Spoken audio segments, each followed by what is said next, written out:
Voici le schéma de la Constitution de la 4e République. Si nous prenons à la base les citoyens électeurs, c'est-à-dire hommes et femmes de plus de 21 ans, ils élisent au suffrage universel direct les députés. Ces députés sont élus pour 5 ans. Et ils élisent au suffrage indirect des conseillers généraux, des conseillers municipaux qui vont élire à leur tour le Conseil de la République, ce qui équivaut maintenant à ce qu'on appelle le Sénat, et qui sont élus pour 6 ans. L'Assemblée nationale plus le Conseil de la République forment ce que l'on appelle le Parlement. Or, c'est ce Parlement qui, sous la 4e République, est le plus important. En effet, le Parlement va élire le président de la République. Et ce président de la République, donc élu par le Parlement, va nommer un gouvernement, c'est-à-dire un président du Conseil, qui est l'équivalent de notre Premier ministre, et puis l'ensemble de tous les ministres et les secrétaires d'État.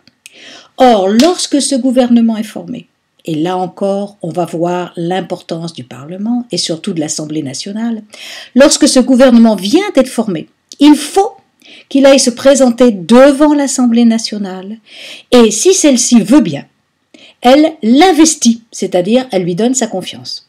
Ce qui n'est pas toujours le cas. Et si le gouvernement n'est pas investi, il n'existe pas.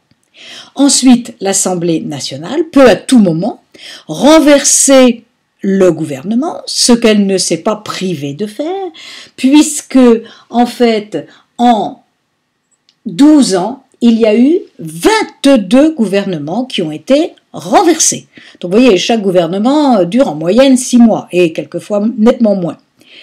Donc l'importance de ce Parlement, et nous verrons que le président de la République, parce qu'il connaît justement l'importance de l'Assemblée nationale, va former son gouvernement en tenant compte de l'Assemblée nationale, c'est-à-dire va essayer de nommer des ministres qui sont favorables à tel groupe de l'Assemblée nationale, d'autres ministres qui sont favorables à tel autre groupe de l'Assemblée nationale, etc., de telle manière que lorsque le gouvernement se présente pour la première fois devant l'Assemblée nationale, il ne soit pas immédiatement renversé. Donc le gouvernement, en fait, c'est un reflet de l'Assemblée nationale et des différents groupes qu'il y a dans l'Assemblée nationale. Donc une très très grande importance de ce Parlement et dans le Parlement de l'Assemblée nationale. Par contre, le président de la République, lui, a très peu de pouvoir. Son seul vrai pouvoir, c'est de nommer le gouvernement.